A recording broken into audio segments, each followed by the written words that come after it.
Morning, everyone. Can I welcome you to this morning's meeting of Falkirk Council Planning Committee? Asking for any apologies. Yes, Convener, apologies have been submitted by Councillors Goldie and Councillor Nimmo. Councillor Goldie and well, can I ask if there any declaration of interest? No. Okay, moving on to item 4 is the minutes of the meeting of the 21st of September 2021. We accept that as an accurate count. Agreed. Agreed. Agreed.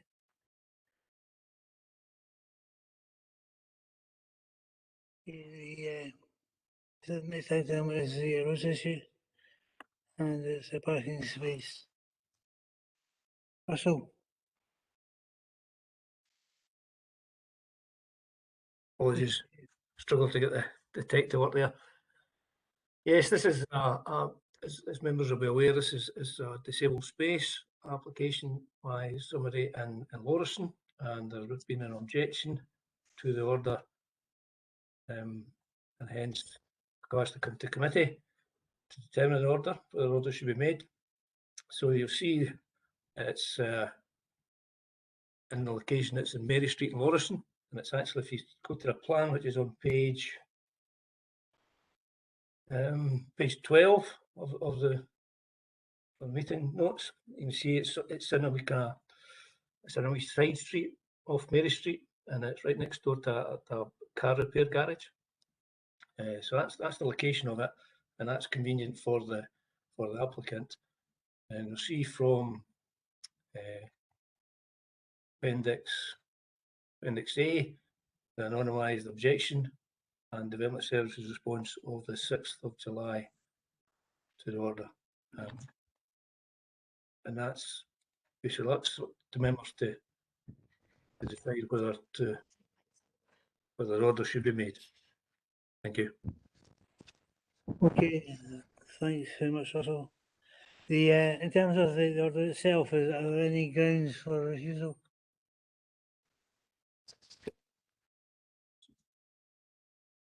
Sorry, not from a roads perspective. The legal?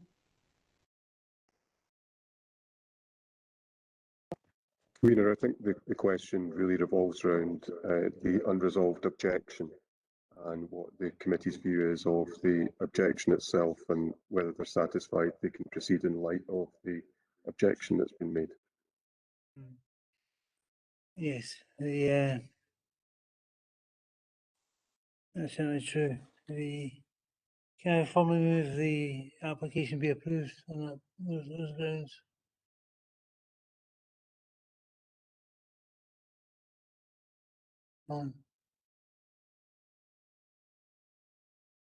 Sorry. Okay, my question was if there are any grounds for refusal, and if not, can I formally move the approval of the application? Convener, I think as stated, there's an unresolved objection to it. So the question is really, I think, whether the committee is satisfied that the objection is sufficient to, or that the answer to the objection from the officers of development services is sufficient to allow you to proceed. That's an assessment to be made by the members of the committee. But as I understand it, you are satisfied with the explanation offered by Mr. Steedman and are moving for the grant of the order. Yes, that's right. Only around for a short Nothing time. in the attachment. Sorry, Objection. okay.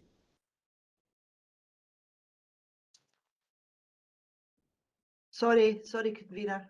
Didn't realise my microphone was on there. I was just wondering what the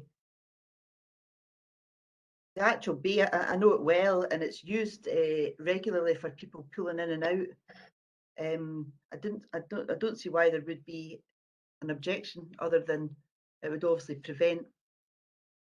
Recently, the garage next door that we mentioned there has chained off their forecourt part.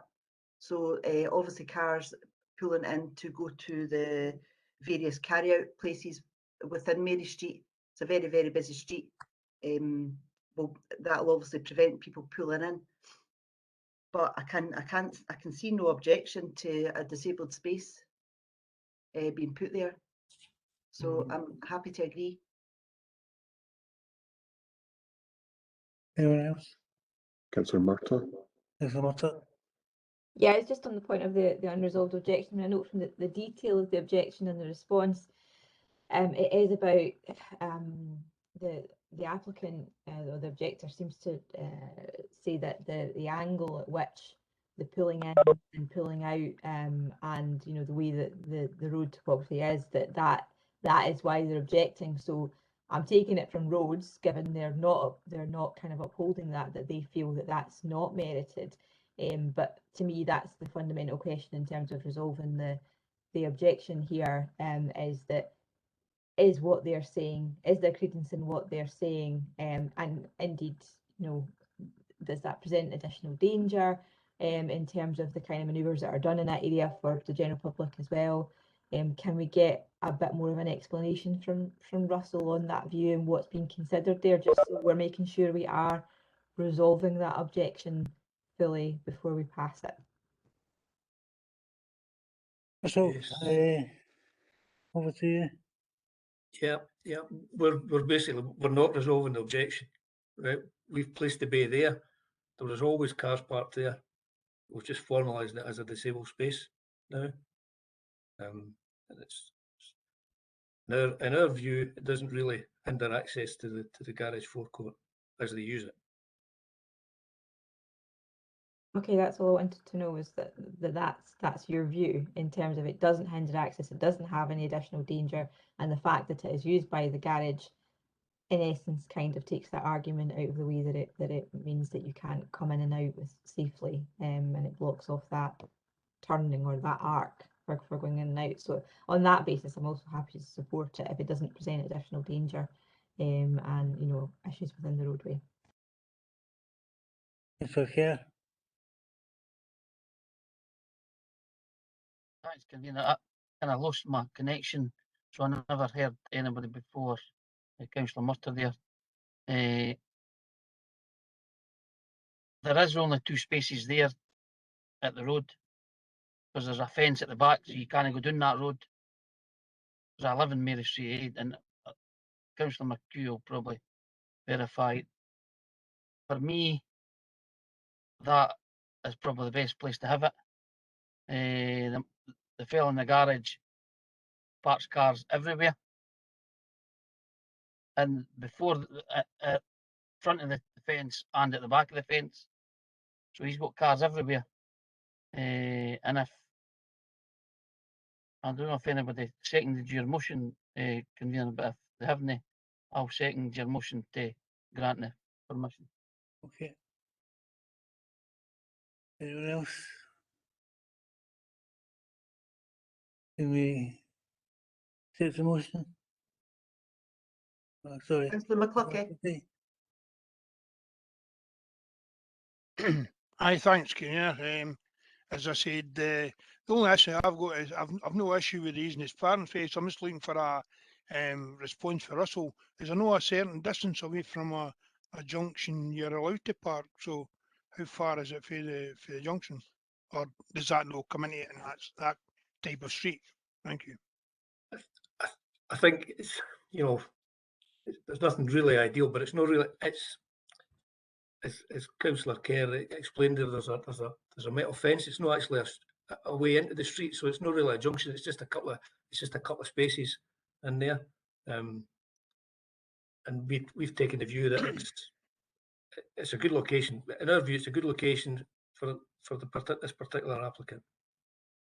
That's good enough for me. The fact that local members and roads having an issue, I'm fine with it. Thank you. Okay, can we accept it? Okay, thanks very much, colleagues. Item 5, is the application for Windmill Avon Bridge. I'll be taking that forward. Convener, it's John Cooney here, and I'd like to request if Bernard can get up the relevant images for this particular presentation, please. Hey, John.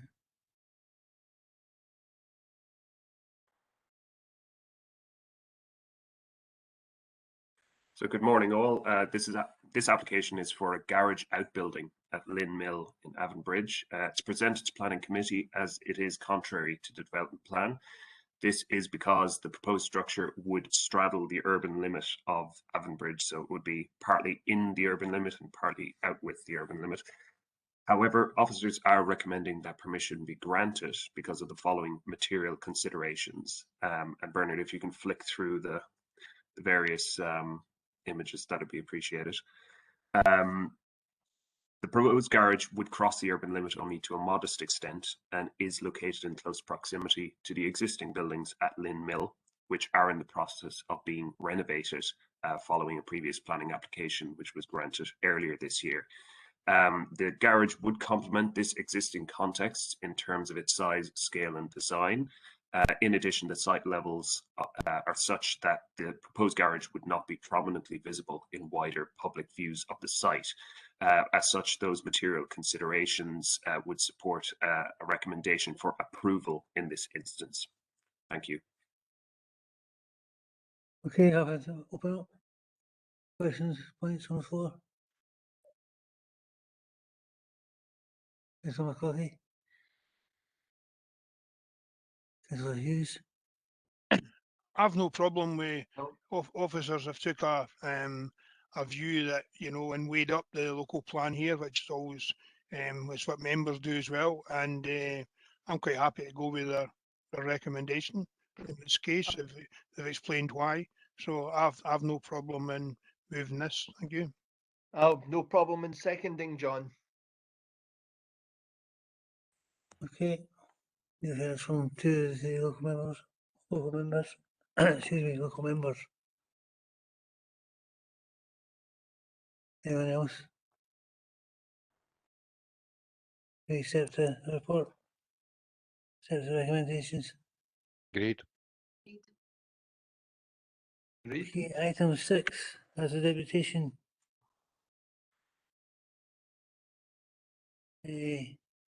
From, in fact, there's two deputations, one from the landowner and one from the developer. I think that may be one deputation, but two people attending on behalf of the same deputation. Right, yes. Fine. The normally we would have the deputations first. I felt that the having the deputation second actually helped the process in the previous application. There was a request for deputation.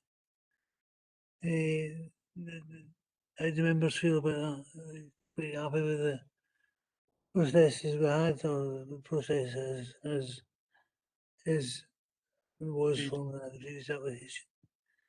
I'm quite happy. Agreed. Sorry, Convener, I'm quite happy to hear the deputation. Yep, agreed. Agreed. Okay, well, can we hear the officers first? As I say, I think that was useful exercise last time. And I'm quite happy to hear the officers first. How do the other members feel?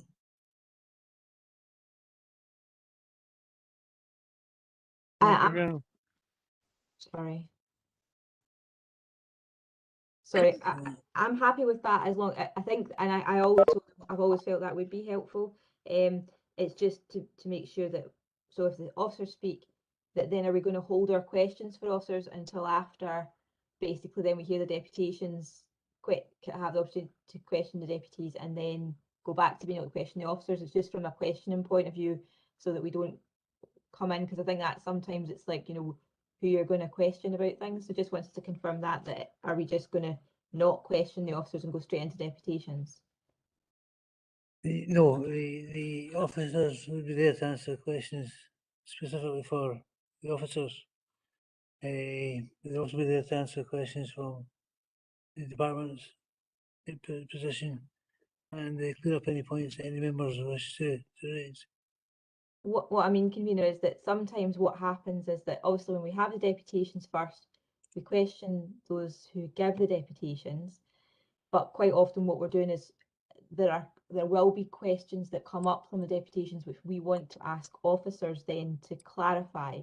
So in that sense, what I'm saying is if we hear the officers first, do we hold our questions for those officers until after we've heard the deputations and ask them all together?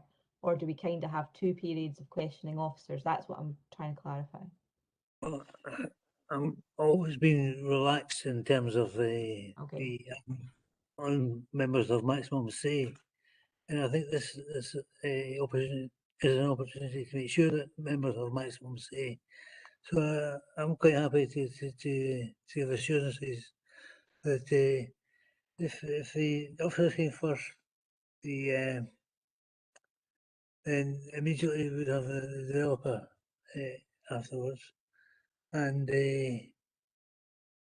at which point it's open to the floor, and you can question either the developer or the applicant. Okay, that's helpful. Thanks, convener, for clarifying that. Appreciate it. Sorry, convener, can I ask a question? Surely. Is it no normal procedure to hear the deputation first before we hear officers' report? I'm only going by previous meetings, and it seems to be changing, moving away from that. Very much in your hands. I feel that the way the deputations work, or were given the opportunity to work last time round with a further application, another application, giving the officers first, going first, allowed the deputation to understand maybe a wee bit more about the process. And once they knew about the process, I felt that the discussion and the debate actually went quite well. So I'm quite happy to be. I'm in your hands, and it's not a major issue. But the case of Blackwood is correct. It is a change from what was regarded as normal. So the issue of when the deputation is heard is one that it's not a major issue. But I think it'd be useful if the deputation was to hear the officer's viewpoint before making a submission themselves. But there would still be the opportunity for individuals within the committee to effectively question or have an opportunity open to them to question both methods, and then therefore if changes are accepted, then both parties.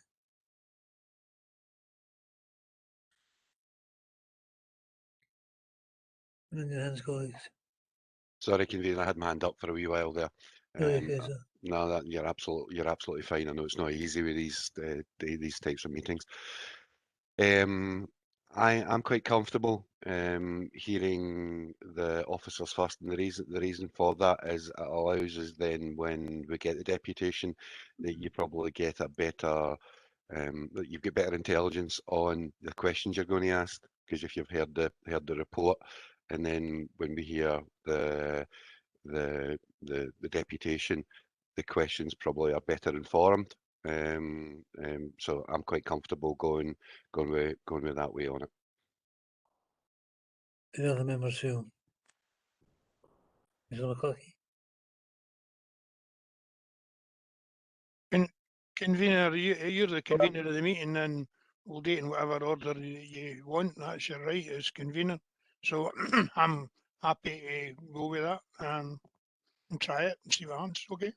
Yeah, thanks very much for that. I'm in the hands of members, and members seem to be saying at this point they're quite happy with that change. So the officer will come first. Is it otherwise Happy many? with that? Yeah, everyone happy with that? Yep. Okay. The item 6, demolition of premises in earth. That'll be me again, convener John Cooney, and I'll request that Bernard gets up the images associated with this presentation, please.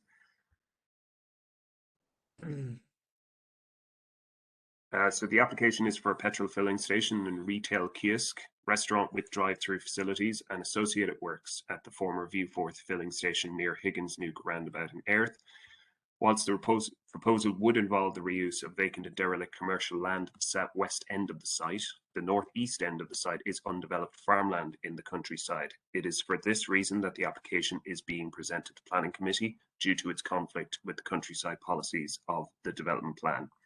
However, officers are recommending that permission be granted in this instance because of the following material considerations.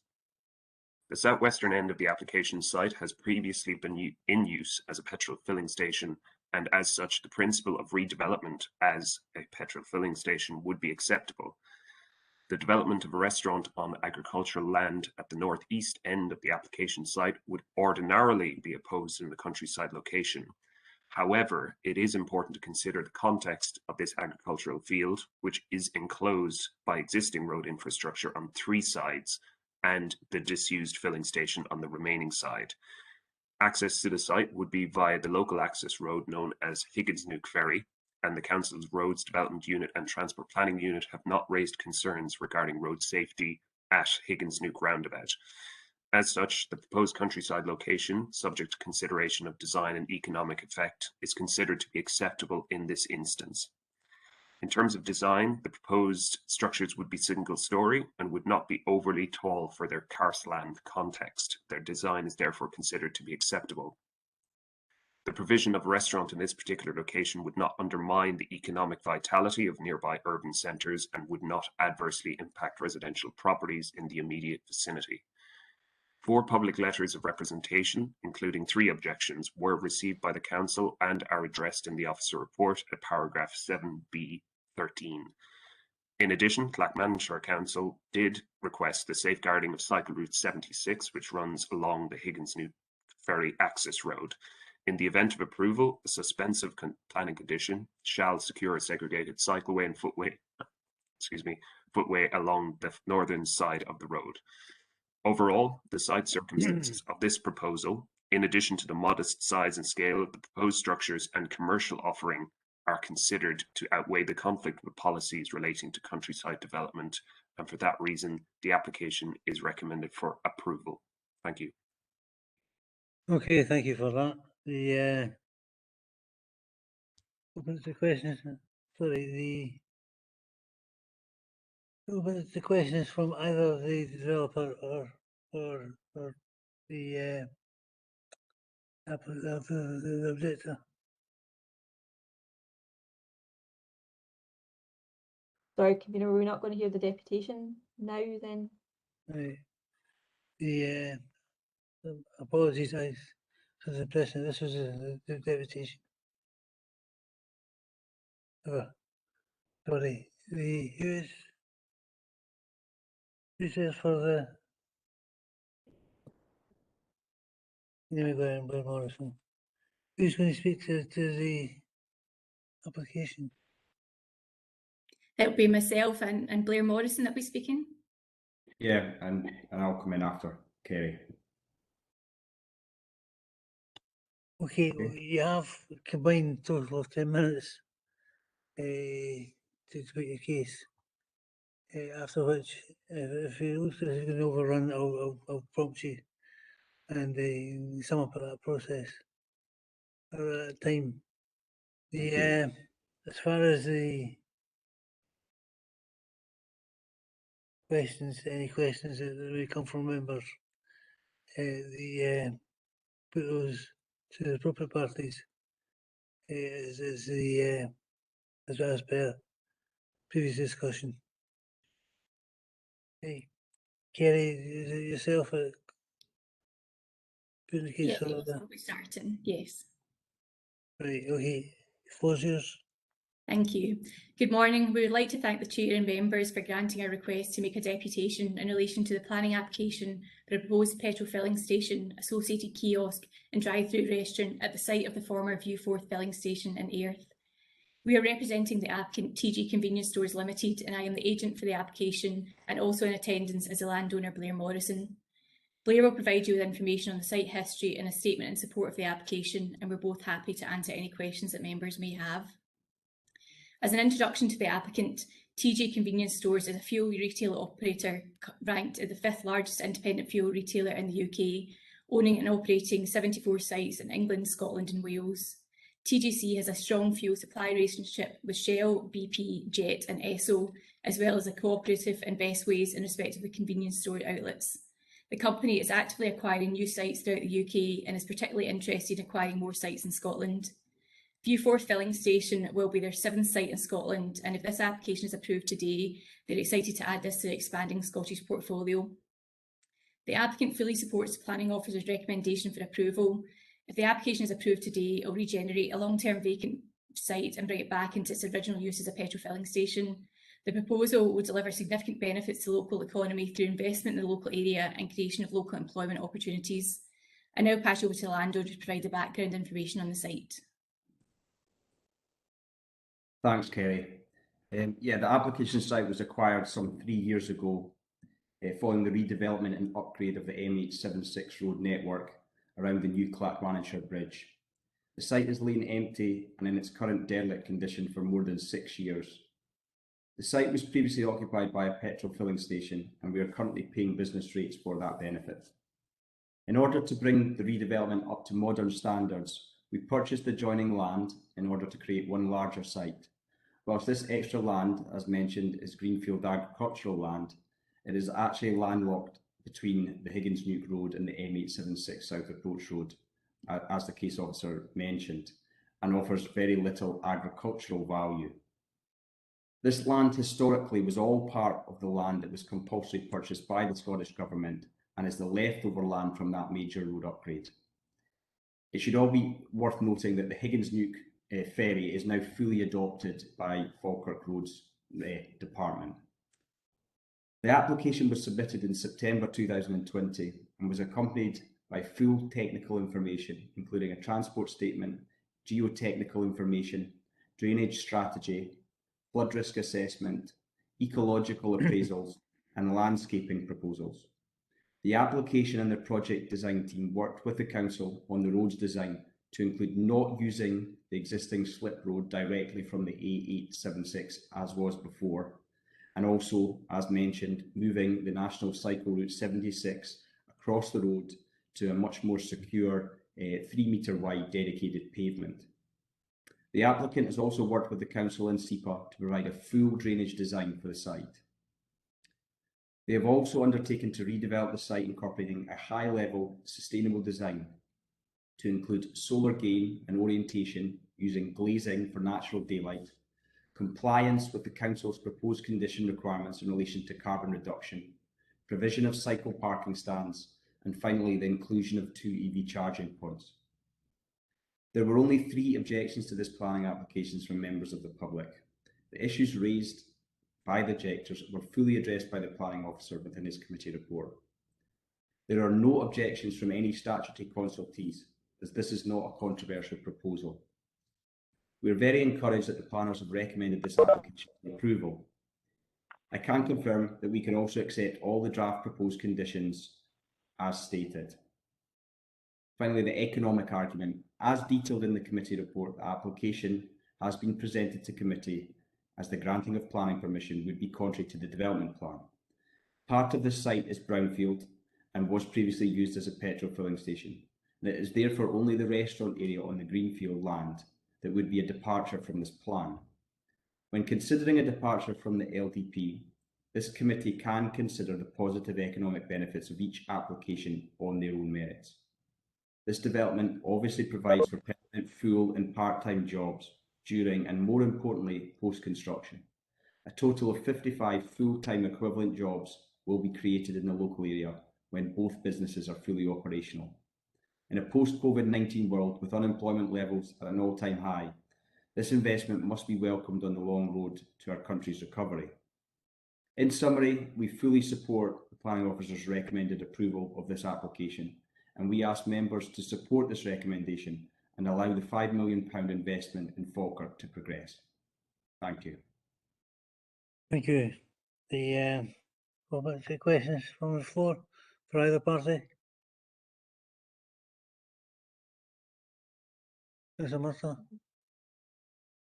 Yeah, I just wanted a quick clarification from John Mooney about the point that was made about the road being fully adopted to Higgins Nook Ferry. As I know there was some significant ambiguity about that and a lot of work to try to identify that. Can we just confirm that it is a fully adopted council road? Russell? During this has happened in more recent times during the consideration of the application. So I'd like to bring in Russell actually just to clarify that point. Russell?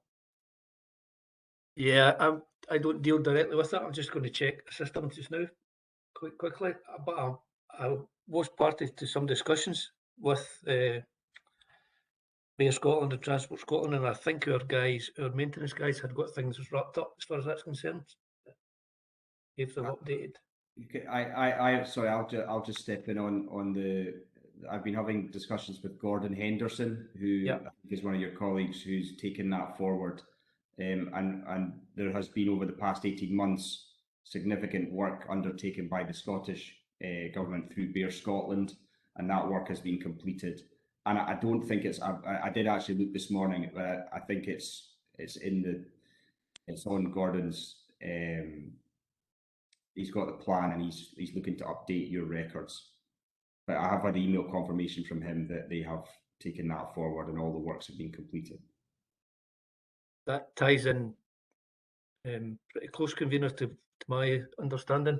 In fact, I'm just looking at the council's location centre just now, and the road is coloured as though it's as adopted. So yes, I can confirm it's adopted. Okay, it's just it was a significant, as a local member, it's been a significant point of trying to clarify. There was a point made that it's not going to impact it's not going to impact at all on any residential property. But I think, as we saw from the pictures, there's the former roadhouse and in more recent times tile bathroom, which is directly across the road on the Higgins Nook Ferry side. So it will definitely impact on that residential property, whether that's a material consideration or not. But in my mind, that's clearly slightly inaccurate to say that's not going to impact on residential property. And there is another residential property just down the other side of where it would come into the slip road as well. So I think it probably is not, to my mind, completely representative to say that. Questions, I suppose. I mean, I am, although the petrol state. Sorry, John, do you want to come in on that? Sorry. Thank you, Councillor Murtagh.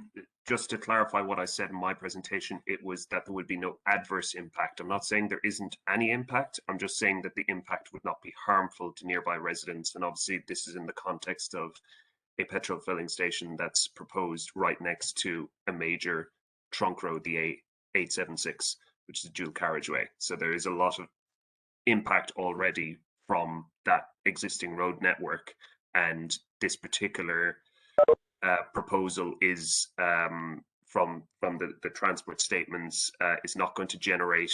It's going to be mostly serving passing traffic rather than generating a whole new amount of traffic along that trunk road. So that's something we've taken into consideration in coming to the approval recommendation. So I understand that. However, I take a contrary view to the adverse impact. You know, from where I'm situated and sitting just now, I am in a cul-de-sac where I'm in this, you know, in a road that's next to my house. I have the main road behind me, which passes absolute loads of traffic. But if you put a petrol station outside there, where you're going to have that same traffic coming in and out, in and out, in and out, in and out, constantly past my house, that is going to have an adverse impact.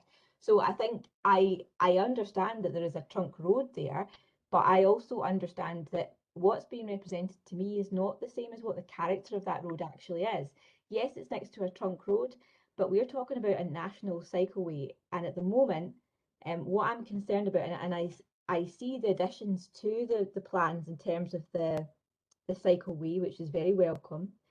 But at the moment, what we have is a very, very well used and important national cycle route that connects the round the Forth. It connects the commuter routes. So then you have to go up that road to go over the 876 to come into Falkirk and go towards Grangemouth. It's a very important link. And it's also at the moment adjacent to at that point where the access is going to be on that roundabout. We as a council have temporarily closed that road to any vehicles to be enhanced spaces for people walking and cycling route. And it is the main route used by the local residents for walking and cycling. And that's why we closed it, and obviously under temporary measure, but because it's a very well used and important cycle and walking route. So having a huge increase in volume of traffic on the ferry road will impact significantly on local residents, on the health and well-being of local residents. And at the moment, putting in a segregated cycleway when you have a dedicated 100% traffic-free road section joining it is a huge change. And these plans, although I welcome that they've been added, were not originally in the proposal, so they weren't really being thought about with that in mind. And when you're saying there's been no objection from statutory consultees, but one of the other things I feel kind of the context, I mean, also I know this area very well because I live here and I walk it constantly and cycle it constantly, but there is a petrol station. I remember when that petrol station was there, but there is another petrol station adjacent. How far away is the current petrol station, which sorry, we're on questions at the moment. Is there a question there somewhere? Well, I mean, this is the thing. That's why I was asking you, convener. Are we in a, going into just the questions and debate, or are we going to have a separate section then for debating afterwards? That's what I'm trying to clarify. There's a session for questions. You just want to ask. Okay, party. Can debate. How far away is the other petrol station that also has a restaurant attached to it on the 876?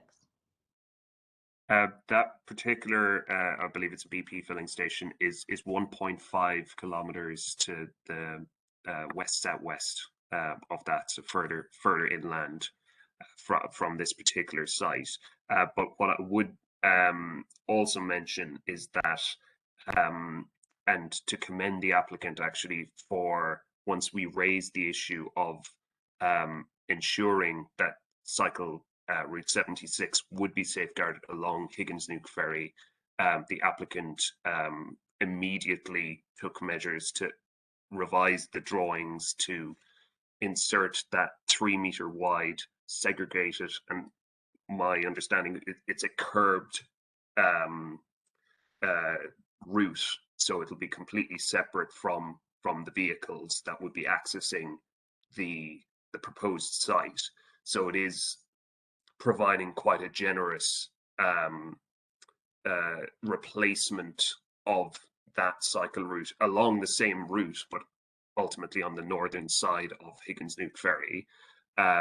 So I'd just like the record to state that the applicant did move quickly to allay those concerns that were also raised by Clackmannan Shire Council earlier this year. And then the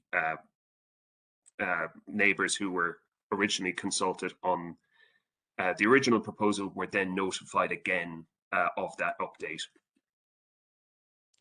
And when you're saying that about the significant change and the way it looks, because at the moment on the plan it's like a strip, 3-meter cycleway strip on this, so that on the kind of house side of the ferry road, but they're still going to have to cross over to then access the left that goes up towards the flyover, as that's the way the 76 goes. So they're still going to have to cross over that road where you now have both petrol, restaurant and HGV traffic coming that you wouldn't before. Has there been an assessment done on that impact specifically then? Because that's the dangerous part from my point of view. Well, it's important to note as well, and if Bernard can bring up the, I think it's midway through the slides that I, when I was talking, they were up. So if Bernard can bring up that document again, just to show the proposed site plan and where the accesses into the proposed development site are. They're much further up Higgins Nuke Ferry, away from where the dwelling house or the point where cycles or pedestrians would be crossing over Higgins Nuke Ferry to go further past the old Ceramica tiles. So I don't have the cursor, unfortunately, but you'll see that there isn't, so there, Bernard is circling there's a residence there and the old Ceramica tiles commercial premises. Then you'll see on the dark blue shaded line is the proposed 3 meter wide cycle route, and you'll see that the end of that, the nearest access, the most southwesterly access to the proposed site is actually quite a bit of a way further up Higgins Nuke Ferry. So where the cursor, so that's the entrance into the restaurant where the cursor is now. And if Bernard, if you'd like to hover over the other more southerly entrance, you can see that that is no vehicles would be turning left out of there because it's a dead end. And therefore, we're satisfied that there wouldn't be the conflict at the end of the cycle route once the segregated part ends. So the conflict to which you refer, Councillor Murtagh, wouldn't really be borne out in reality because cycles would be going past the access and not coming into conflict with vehicles egressing or entering the filling station area of the site before they would then join Higgins Nuke Ferry to go further southwest towards the overbridge that you pointed out. And what is the, I mean, I'll just stick to the question here, but so what is the speed limit going to be on that bit of road on the Ferry Road?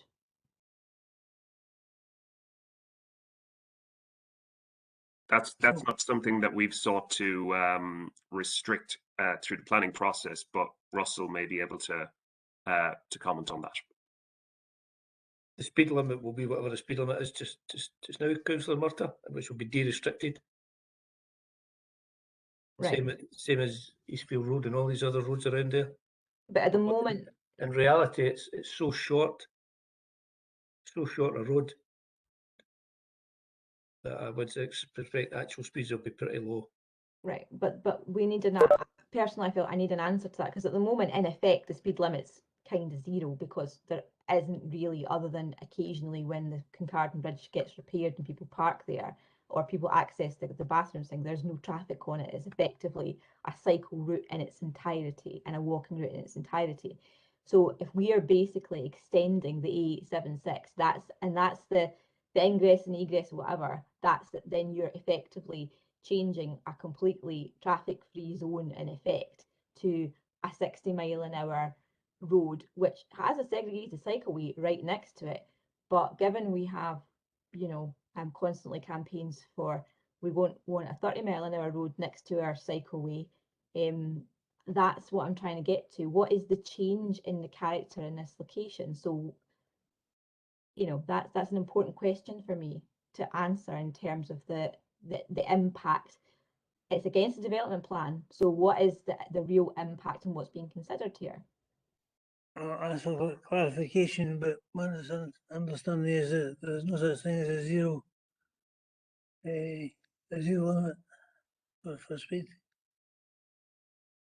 Indeed, what I'm saying is, what is the change? So, is it at the moment that's what it is, and we have closed the section of that road adjacent, so in effect it is a zero limit because there's no cars allowed on it, and that's the character which members need to consider. It's not a case, the way it's been presented is this is next to a busy trunk road, therefore it's not going to really have an impact just because it's in the countryside, whereas I don't see it that way, and that's not the character in which it's viewed from the other side of the road. It's viewed, might be viewed from the 876 side of the road, but what's been put in the ferry side is going to materially change it. So I want officers to justify and answer the questions as to why they think it merits going against the development plan. Okay, can I put that question to both the developers and the and planners? I'll just respond from the officer point of view first, convener, before passing over to the applicants. Yes, absolutely. I've walked along that road myself during my site visit. It is a quiet road. People do park down there and have their lunch and whatnot. We saw that by putting in an access into the proposed site, or two accesses as the case would be, one to the restaurant, one to the filling station, yes, there would be an impact on that road. And that's exactly the reason why we've negotiated and secured a 3 meter wide cycle and footway to mitigate that impact to users of National Cycle Route 76. And I completely agree, it's important to make sure that that is not affected. But our view was that this was the best way of mitigating that impact, and to ensure that there wasn't unreasonable conflict between vehicles accessing the site and users of that cycle route. Yeah, thanks, John. And on behalf of the applicant, we totally agree with that. Obviously, at the moment, it is deemed to be a quiet road. The petrol station has an existing consent and an existing entranceway and exit that could be used. Obviously not fit for purpose because of the condition and the derelict state of the building. But what we've done is bring that junction further up with a view that it does take away and it is safe at the turning end of the cycle route. We've also made sure, as part of the process, to work with Bear Scotland and work with the roads department on the cycleway, making sure that the full verge is adopted by the council, and obviously the specification of that 3 meter wide requirement can be delivered, and then it's handed over to Falkirk Council's roads department once it's complete to that standard. And sorry, if I can just add in as well, as Blair mentioned, the history of the site is important. There was a petrol filling station here, there was an existing point of access. We appreciate that time has changed, and that's why we've agreed to the mitigation in terms of provision of the footpath and cycle path. And as part of the planning application submission, we did carry out a transport statement which has fully assessed the transportation implications, and this has been agreed with Transport Scotland and your roads department. Can I ask though, in terms of the planning history, because it's important for the planning committee to understand this too, the previous access was not through the ferry road. Where was the previous access from to get to that petrol station? The previous access road before the A876 was dualled and widened was directly in off what was then a single carriageway road. So it isn't quite we're not looking at apples and apples here, because back then you could have accessed, going westbound, you could have accessed the site from that entry point, which is actually right by the existing commercial premises at Ceramica, or the former Ceramica Tiles place, that you can see just to the left of the. I've drawn a kind of a rough site plan there in black, but the premises to the left of the site, the former entrance was directly in off what was the single carriageway road. That's not it's not something that Transport Scotland would actually support, having such an exit off a dual carriageway, and obviously there would be difficulties with any access from westbound traffic. So I can see why the accesses have been proposed from Higginsduke Ferry, which is obviously access from the roundabout. And I think I would support that, but I think that's the important point, is we're not comparing apples with apples. Just because you had a petrol station there before, it wasn't the same thing in the same context, and things have changed. So you know, I agree. But the reason that Transport Scotland and myself and yourself wouldn't support that is on the basis of road safety. So same applies on the other side, and from pedestrian safety, we have to consider that. That's equally as important. So that's the point. It's not apples with apples. That's not how the petrol station operated before, and there was never a restaurant there before either. So I just wanted to make that point because that's what's being put forward from your point of view. So I'll leave it there just now, convener, and let others come in. Anyone else have any questions? Mr. McCluskey. Thanks, convener. And I was going to be funny there and ask what speed the cyclists go at, because I know the race round Slamana, and I'll tell you one thing, they can shift, you would struggle to catch up with them in a motor. But as I say, can you tell me for the planning side, obviously they're saying that the majority of this site is brownfield site and can develop, so that we could open it and improve it, you know, and develop it as is. So if they done that, how would that impact on what's here? Because they're only a small part of this contract, the plan, isn't it? There's majority is inside in the plan. My understanding is that the brownfield areas is less than half of the total 0.85 hectares. So it's approximately about 0.5 hectares is the greenfield, and the 0.35 thereabouts is the brownfield.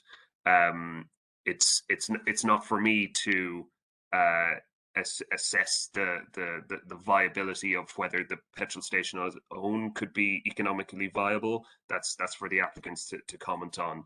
We've assessed the proposal in front of us. Right. Well, next question is, it was mentioned that the road has been adopted. How does that go? The fact that if Falkirk Council's agreed to adopt a road, I take it an adopted road anybody can go along. Is that not right? Once it's done. So That's correct. Yes.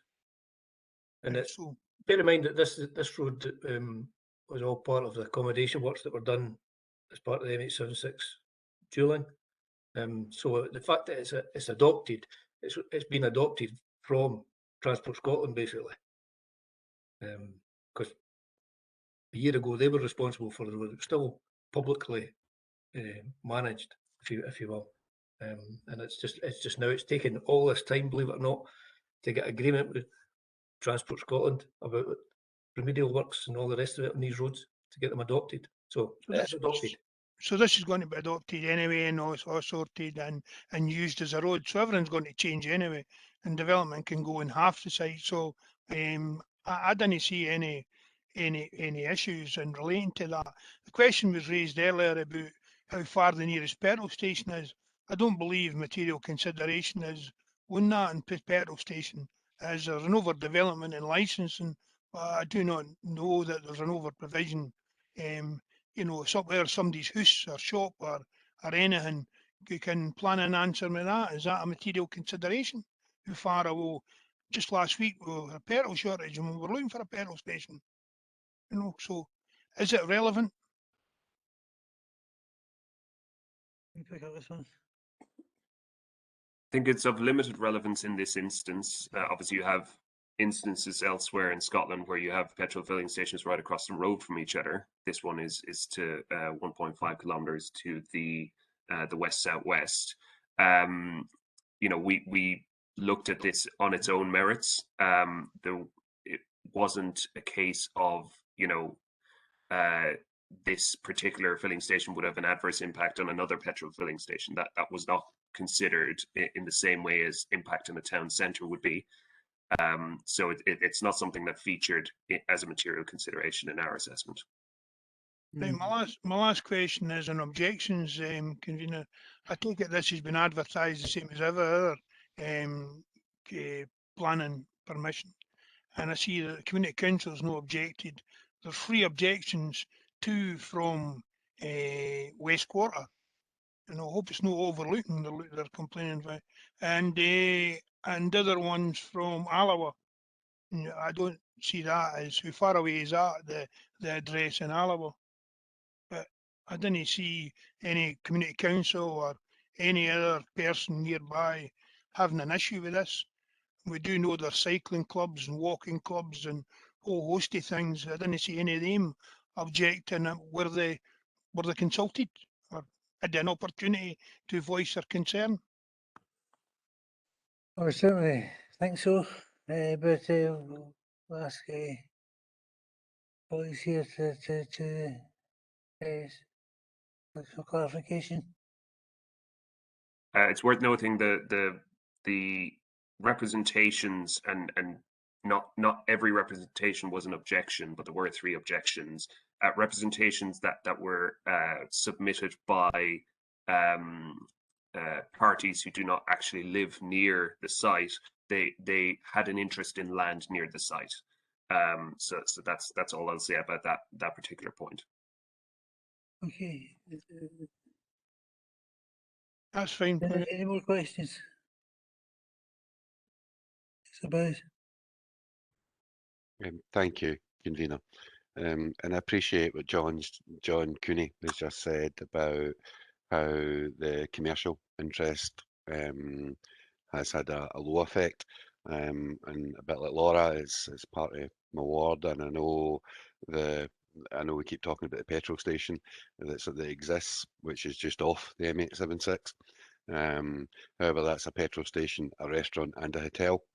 And it obviously takes a lot of passing trade, and I appreciate that business is business ultimately, but the applicant actually brought up the point of jobs created in their presentation.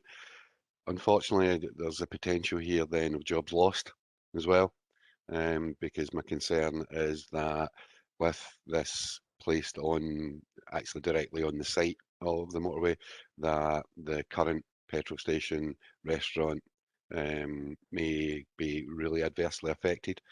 So I don't know that the creation, I don't know how they've done the business side of that. And I know John said there's only a small part. I would maybe suggest it's got a slightly bigger part, given that there was the applicant that brought it in. Can you maybe explain how you've looked at where you're looking to draw the business from?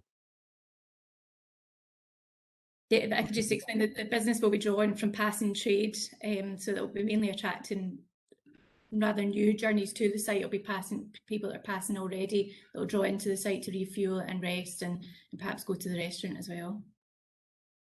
Yeah, and just to say, there's obviously it provides more choice. It's a different offering. Obviously, that restaurant, that the businesses in question, I think, is a Subway and also a Brewers Fayre destination sit-in restaurant, and this is a separate new business coming to the area that doesn't necessarily directly compete with them in terms of what they offer. Okay, is there any more questions?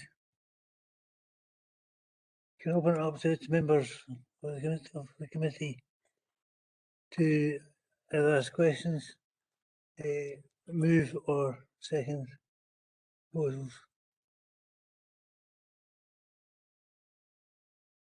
I move grant the application in line with the officer's recommendations.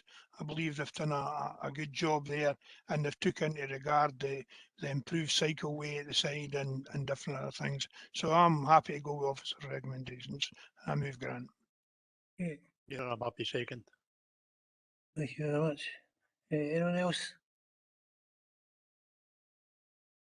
Ms. Murtagh? Yeah, I'm not satisfied with the entirety of the way the application is at the moment. And I think I just want to pick up on the point Councillor Boyce just made. It's not a question of, we've had before where we've approved a petrol station in the middle of a town and, there's an impact potentially economically on another one. It's not about that. It's about the whole point is that this is against our development plan. And if we have to approve something against the development plan, there has to be mitigating circumstances to that. If the mitigating circumstances are partly economic, then we have to consider the wider context of that. So I do think it's relevant to say that, the other site is a off a roundabout, you come off, it doesn't impact, you come back on. This is going to be as you pass, people will see it, and potentially that will then impact. It's stated in the report there's going to be no access off the road for pedestrians or whatever, so people will have to come in their cars in that sense, although they could potentially cycle in the back. But that's the thing, it is a different character. But I think unless members are familiar with that particular part of the Carson, it fundamentally alters the Cars profile there. I don't think that, just to return to the report and the recommendations and what's been said, that the reasons why it's okay to override development plan, I don't think they've been satisfied as far as I'm concerned, and on the basis of that it's against our policies and development in the countryside, and that it presents a significant risk to road safety. One of the other issues, I'm very surprised that the Community Council have not commented on this, and I wonder if that's because of the length of time that, and this neighbour notification is going to be probably only down to one house when it came to this particular application. It won't have been well advertised, and we're in the middle of a pandemic, so I think there's probably it's not been the best time, but I think that there are significant issues with this application as it stands, from road safety, but also has there been any, this is a mecca for, this is like probably one of the #1 fly tipping hotspots in the whole of the of our ward, and that road, and what happens is people drive there to eat their various takeaway drive-through things, and we're always having, I could send you hundreds of pictures of having to pick up from various vendors, and I'd be really concerned as well about the impact, because it's a karstland. It joins up with the image behind me. In fact, what happens is it goes into the water course. People park, they buy their thing, they park, and then the rubbish is thrown, and a lot of the time it ends up in the water, and there needs to be some additional environmental understanding of that context too. If members wanted to go and see the site and actually understand it better, I'd be happy with that, but at this stage I'd move against it in that it's contrary to the development plan and presents a significant risk to road safety, and that the mitigations haven't satisfied, and it's overdevelopment basically. John, could you answer some of the points that have been raised by Marta? Absolutely. So just on the topic of neighbour notification, yes, the application has been with us for some time, but it was publicised in the Falkirk Herald, as would be the case with kind of limited residential neighbours in the vicinity. So that was done for this particular application. So the Community Council would have had the opportunity to comment on it had they seen it advertised, and also on the council website, as they no doubt do from time to time. In terms of, I am aware that there is fly tipping in the area. My hope is that now that the road, or Higgins-Newt Ferry, the access road, is adopted by the council, that the fly tipping issues would be better managed, because it's in council jurisdiction now. In terms of parking, I know there is parking that happens along that road, as I alluded to earlier. People they come down, they park in along the road, and then they have their lunch and whatnot. Obviously, I would expect that in the event of approval, such persons are more likely to park in the car parking that will be provided in the site. And I know that in the applicant submissions, they have alluded to regular litter picks that would be going on from the restaurant to mitigate fly tipping, or not so much fly tipping, but the throwing of litter associated with that restaurant. And I think there was another point, but now it's slipped my mind. I apologise. I think, to be honest, one of my main concerns is about the pedestrian and the cycleway and the national cycle route. And what I'm not seeing is an impact on the wider, an assessment of the wider impact on the route that joins up with Earth and the golf course. The fact that that is a single track road, which has been closed at the moment temporarily, but for very good reasons. And what happens when Queensbury Crossing or the Old Forth Road Bridge gets closed for weather purposes, is that all traffic is diverted through this way.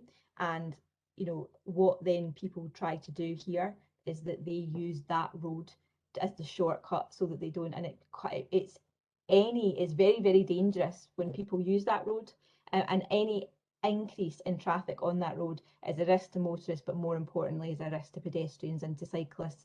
And that's why I'm uncomfortable with it will encourage, in my mind, people to drive on that road, go and sit in the nice countryside location and eat their whatever ends up being the end user there, as they already do, throw their stuff, and increase, you know, road safety issues and increase litter problems. And that's my concerns are on safety as much as they are on environment here. I don't think the full character of the area is being understood by the way that it's being reported, to be honest.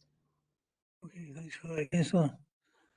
Could I just interject there, convener? I have remembered the point I was going to make before Councillor Murtagh came back. It's worth noting that we haven't actually received any objections, and we have received comments from Transport Scotland, our own roads development unit, and our transport planning unit, and none of those three bodies have objected to this proposal on road safety. So it's worth just noting that, and it's in the officer report. Okay, anyone else? What we have is a motion that's been moved and seconded. And Councillor Hughes put his hand up. Convener, it was just a quick question in relation to 7A19, page 37. Could you enlighten me again on where it says a cycle path would need to be secured via suspensive planning condition, as it is out with the red line boundary of the application site. In this respect, the proposal would accord with policy IR 06. Could you just unpack that again for me? Gladly, Councillor Hughes. So the red line boundary of this site does not include the cycle path itself. So as is the case where use of land out with the red line boundary is required for a mitigating circumstance such as a replacement cycle route, we put into effect what's called a suspensive condition. It means that until the works associated with that cycle route, which is out with the applicant's ownership, but obviously isn't a council adopted road now, until those works are complete, certain works within the application site in the event of approval cannot be started. So that's what a suspensive condition essentially does. Right, thank you. Councillor. Thank you. Okay, well, again, what we have, if there's no one else. Councillor Boots. Thank you, convener. I've listened quite carefully to this one. When I first saw it, I thought it was a good idea. Then I remembered the bit under that sits in just off the motorway at the roundabout, and I totally understand what the applicants, what John Cooney has said, and I appreciate that side of it. I can't get away from, in my own personal mind, is my worry about the existing station. It's something that concerns me because it is, as the applicant has said, it's a restaurant, it's a subway, and it's as well as the filling station. And I think it would have a very adverse impact there. I could see that ended up becoming a bit of a ghost area with this development. And I know that the commercial has only so much affecting it. However, from what I know of the area, and a bit like Laura, I use the area quite regularly, whether I'm going up through to Earth or if I'm going across to Fife or Clackmannan. And I know the area really, really well. Councillor Murtagh, I understand, hasn't been seconded at the moment, and I am going to second Councillor Murtagh's amendment to refuse. Okay, anyone else before we divide? No. Okay, can we divide? Yes, thank you, convener. And there is a motion to grant, subject to the conditions set out in the report, and that motion is moved by Councillor McCluckie and seconded by Councillor Blackwood. Against which there is an amendment to refuse the application, firstly as contrary to the development plan, and secondly as representing a significant risk to road safety, which is moved by Councillor Murtagh and seconded by Councillor Bowes. Councillor Alexander. The motion. Provost Buchanan. Motion. Councillor Blackwood. The motion. Councillor Bowes. Sorry, I couldn't find my mute button. Amendment. Councillor Hughes. The amendment. Councillor Kerr. The motion. Councillor McHugh. For the amendment. Councillor McCluckie. Motion. Councillor Murtagh. The amendment. And Councillor Nicholl. For the motion.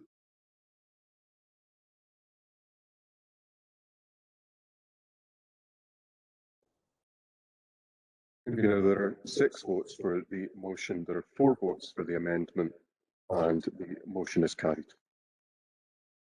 Yeah, thank you very much. And for that, moving on to item 7.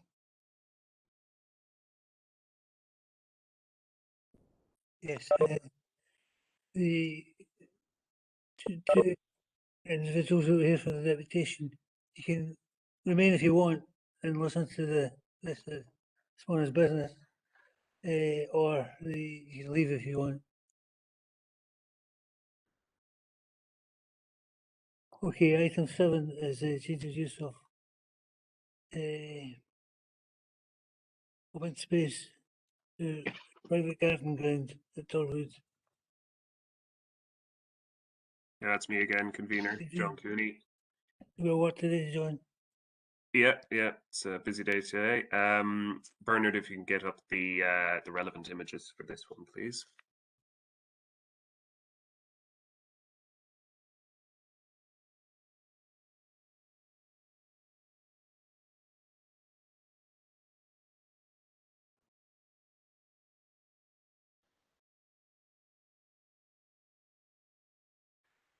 So this application is for the retrospective change of land to private garden ground at Kellamar on Glen Road in Torwood. The land in question is in countryside and is therefore contrary to the development plan. However, officers are recommending that permission be granted because of the following material considerations. The intention of the tightly drawn urban limit along the southern side of Glen Road in Torwood is to discourage building of new houses in rear garden areas, and it is acknowledged that over time several houses along this side of Glen Road, including the application property, have purchased additional land to the rear and extended their gardens into what once was woodland. This established context of extended private gardens with a consistent rear boundary line and the fact that no new house is proposed in this instance is such that the retrospective change of use of this modest area of land at the rear would be justified in this particular instance. In addition, whilst the site is designated as semi-natural woodland, it has in reality been clear of trees for several years. As such, the loss of designated woodland is considered acceptable in this particular instance. It is noted that at the time of the officer's site visit, an outbuilding was under construction within the area of land proposed to be changed to private garden ground. This structure does not form part of this planning application, and the council's next steps regarding this matter will depend on the outcome of this application. For example, if it's considered permitted development or not in the event of approval, or requires planning permission in either case. There was one representation received for this application which objected to encroachment of public open space. In response to that, we can confirm that the site is privately owned and is not designated as open space in the local development plan. As such, the material considerations above are would outweigh the conflicts with development plan policies, and the application is recommended for approval. Thank you. Okay, thanks for that. We'll open up to members.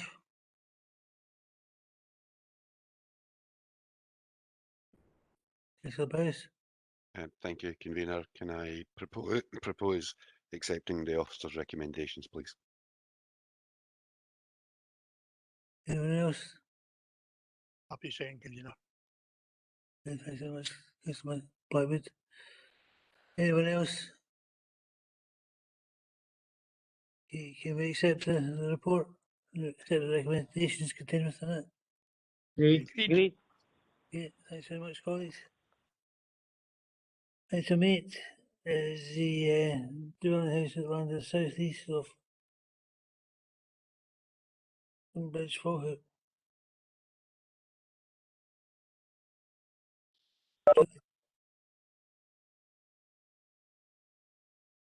Sorry. Thank you, convener. This is item number 8, which is for lands to the south east of Whitstone Edge. Bernard, can you show the plans and photographs for this site, please? So this application relates to the development of 2 detached dwelling houses at the former Candy Brickworks. Planning permission was granted in 2011 for the conversion of derelict brickwork buildings at the site to form 3 dwelling houses. The refectory building was converted and is now occupied as a dwelling house, and this application relates to the site of the former kilns. Planning permission was granted by the Planning Committee in 2017 for the erection of 2 dwelling houses on the site. This was justified on the basis that the kilns became unsafe and unfortunately had to be demolished. This application, although on a slightly smaller site than the 2017 application, represents an amended design proposal for the 2 new houses. No issues in principle have been raised by consultees, and we've not received any objections to the proposed development. The application is presented to Planning Committee today because it's assessed as being contrary to the development plan, specifically policy HC05, housing in the countryside. However, members should note that there's general compliance with all other development plan policies. The application is recommended for approval in this instance because it's considered that the principle of the development of the site for new housing development has been established by the earlier planning approvals, and this application, in effect, although it's a new owner and slightly smaller site, it seeks a new design proposal for the new houses at the former kilns. It's considered that the redevelopment of the former kiln site with the proposed replacement housing would respect the rural character of the area, fit within the landscape setting and established historic settlement pattern, and would achieve a high design and environmental standard. It's considered that the previous development of the site and high design standards proposed would mitigate the impact of the development in the rural area and outweigh any concerns that the proposed development does not accord with the provisions of the development plan. It's recommended that the Planning Committee grant planning permission in this instance. Thank you. Thank you. The open it to those members on the floor. Councillor Blackwood. Councillor McCluskey. Right, thanks, convener. I remember being out here in 2011 with the new provost, and we went out and looked at that site, run down brickworks and that, and planning permission was given for free, and one's been completed. So this is just to go back to the other 2, I believe, in it, on this one. So officers are quite right. Certainly better than a derelict brickworks in the Nance area, and it's been a brownfield and site in the past where, as I say, development happened. So this would be beneficial in the Nance area. So I've no problem once again agreeing with officers' recommendations. Yeah, anyone else? As one of the local members, I too would agree with officers in this particular application. Convener, Councillor Kerr. Councillor Kerr. Thanks, convener. Similar to Councillor McCluckie, I would support the application. I support the officer's recommendations of approval, as it will be better for the other two houses built than what's already there. So, Councillor McCluckie proposed that. I'm quite happy to second it. Thanks, convener. Okay. Convener, as the other local member, I certainly wouldn't like to be out of step with my colleagues, so I fully support what John and James have said. And I'm in favour of granting the application. Okay. Agree. Agreed. Item 9 is the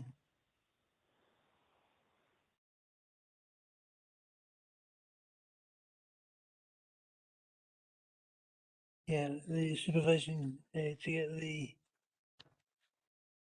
garage at Watson Street in Falkirk. Thank you, convener. It's myself again, Julie Seidel. Thank you. Hey, Julie. Thank you, convener. This application relates to the subdivision of garden ground and the conversion of an existing outbuilding, a garage, to form a dwelling house at 4 Watson Street in Falkirk. The application site is just out with the town centre boundary as identified in the development plan. The existing outbuilding is 1.5 stories. It's a large double garage with doors to the front, ground floor, and as you can see, upper windows. The proposed conversion would create a 1-bedroom dwelling house.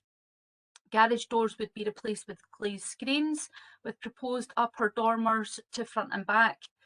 The planning history is detailed in section 3 of the report, and members should note that there is planning history relating to previous approaches to develop a house in the garden ground of this property, and more recently planning permission was refused for a similar proposal to convert the garage to a house in November of last year. Falkirk Council's Roads Development Unit advised that 2 off-street parking spaces are required for both the donor property and the proposed dwelling house, but no provision is shown for 4 Watson Street on the proposed plans.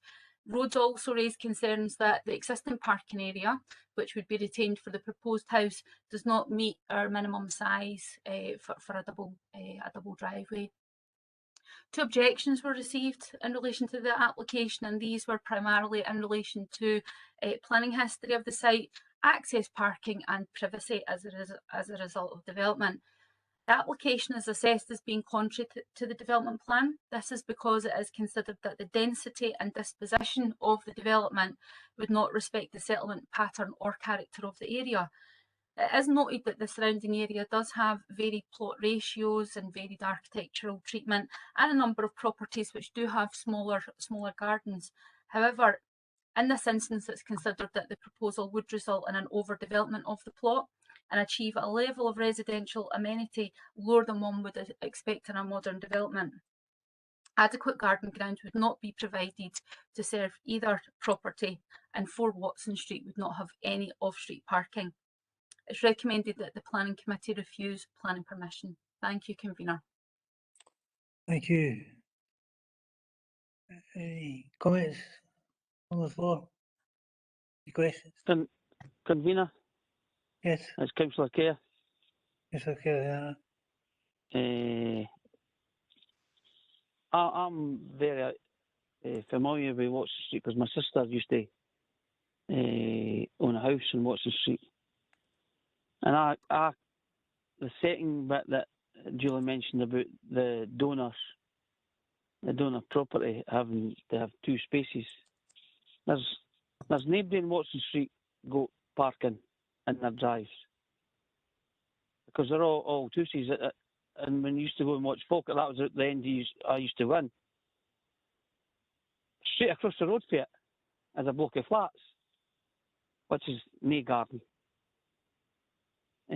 So the distance between the Grahamson Station car park is less than 100 yards for parking. And the thing for me when I look at it, the building's already there, so it's not a new building that's going to be up. The building's going to be there, and it's going to be converted.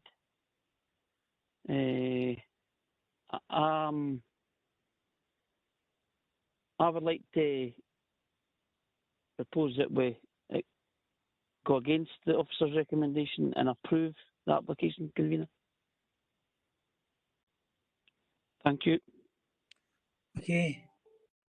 Is there a seconder? Or any questions? Mr. McCluskey? You're on mute. I'm not going to say that just now, but I would like to hear from you as local member. But I've listened carefully to what Councillor Kerr says there, and the four other streets, a part of planning policy is in keeping with other neighbouring properties, and if other neighbouring properties hasn't got parking, and we just seen a big study by Falkirk Council there on obviously the site 100 years ago was one of the ones that we considered to put 200 offices up. So we seem to think there was, you know, as you know, before it was decided what members were picking as one of the best sites.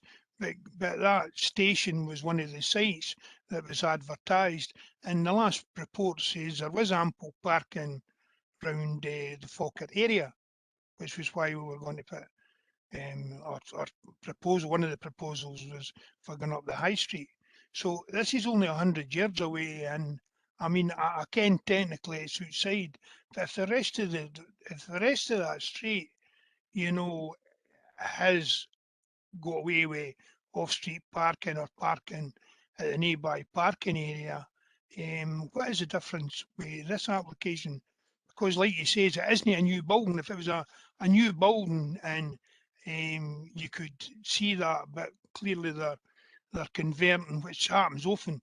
On any new site, we put in every house we are added on garage, and then within a year they're all coming in, you know, looking to turn that into another bedroom, you know. So it's no different for any other a similar application. So just a couple of points here. I would like to hear from Rhodes about the parking issue at this stage, and then I'll listen to other members. But I would like to ask about the parking from Russell in relation to this, because if it had been in the boundary if it was 100 years over, we would have been saying there's ample local parking area. You know what I mean? How do we judge this? So can Russell answer, please? Russell? Surely, Commissioner, thanks. My experience of this area is there's massive demand for on-street parking, and residents are always complaining about people parking in the street. This application actually does away with off-street parking for one house that's already there. It creates more demand. And the car park that you speak about, the Grahamson Station, is actually Falkirk Council's Meeks Road car park. Right? And it's a pay and display car park, which charges Monday to Saturday. So it's really not really suitable for residential parking. Although anybody can buy a permit for it, I have to say. It was just on what Russell was saying there. There was an application before where applicants were going to go and make an agreement with the train station to get so many spaces. Was it no a dentist thing or something like that? It came up there or something, and they had an agreement that they would purchase or hay so many parking spaces. My memory's rotten, as you know, but it was just something like that happened before. So could that be done? Could somebody, you know, go and purchase a car parking space from us, you know, for permanent kind of thing, or for use? Yeah, the thing is, that's not the application that's before us. applications before us is entirely different. Right, thanks, Convener. Issue of parking, the comment was made, I think, by planners that there was no off-street parking in Russell Street. There is considerable off-street parking in Russell Street. Recent developments have at least 6 properties into that particular category. And Sorry, convener, can I ask whoever call in 3 is if they mute their phone, because you keep hearing noises and it's coming over, it's conflicting with yourself speaking, sir. okay, well, that's been done now. So there's off-street parking has been created. Very tight street, Russell, Watson Street, and it's I agree very much with the conclusions been reached by the planners in this one. I don't think the site is suitable. We've had the specification to be below what is acceptable, what is regarded as acceptable by the planners. And you know, but really, anything you want to add?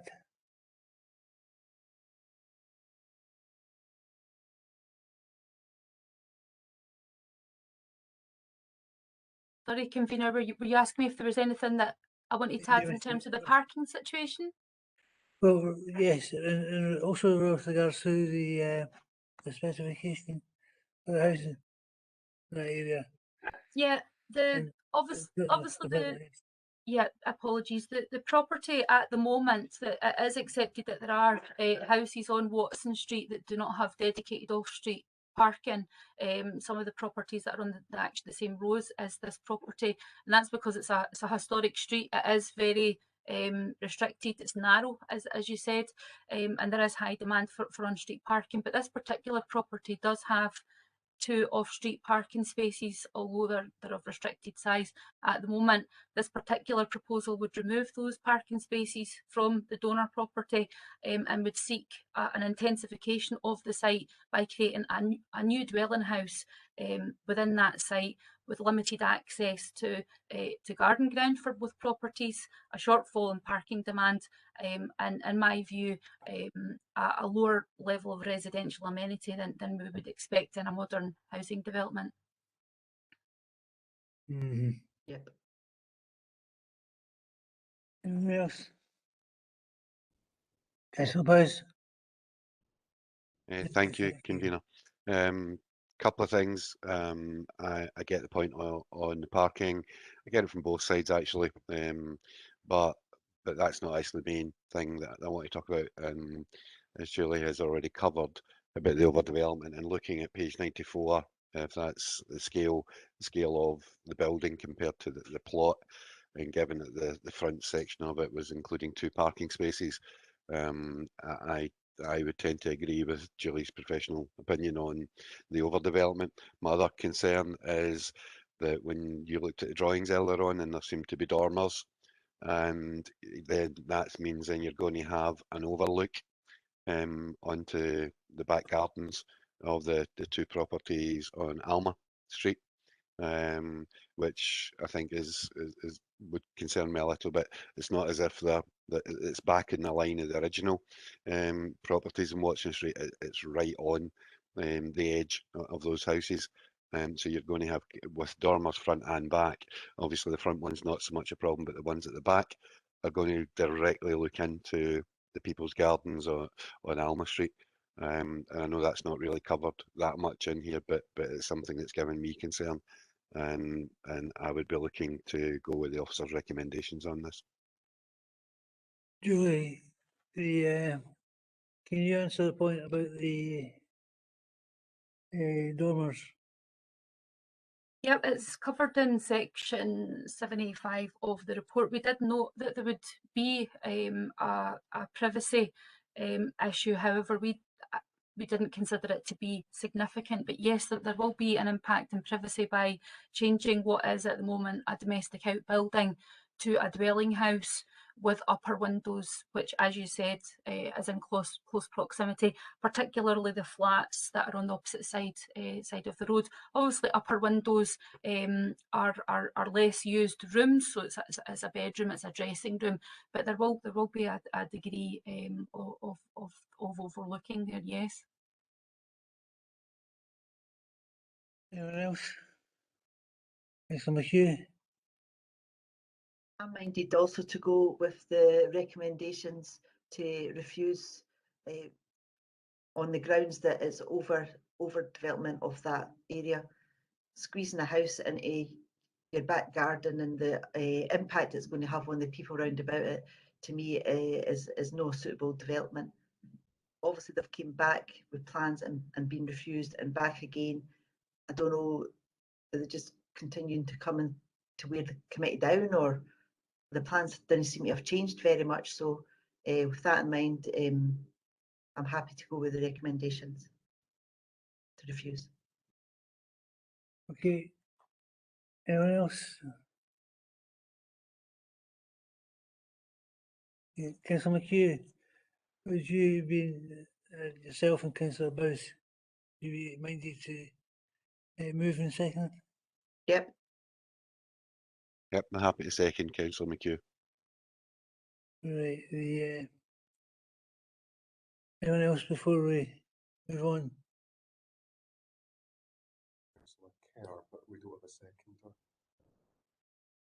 Councillor Kerr, you've moved the motion, but you don't have a seconder at the moment. Is there anyone prepared to second Councillor Blackwood? Sorry, I didn't indicate one to speak, convener. Yes, So, convener, just to confirm, Councillor Kerr at the beginning of the debate moved the grant of the application, but as yet we have no seconder for that motion. So I think you're establishing here whether there is a seconder for the motion, but as I can see, no one is indicating that they're proposing to second. And that motion, if they're in the absence of a seconder, would fall. Convener, what I said, I was waiting to hear from the local member, the convener, you know, before I made my mind up, because obviously that's his ward then. So that's the reason. Okay, thanks for that. Well, if there's no seconder, then obviously the amendment falls. So can we accept recommendations of officers in this case? Agreed. Okay, thank you very much, colleagues. Your attendance this morning and contributions. Thank you very much. Thanks to the chair.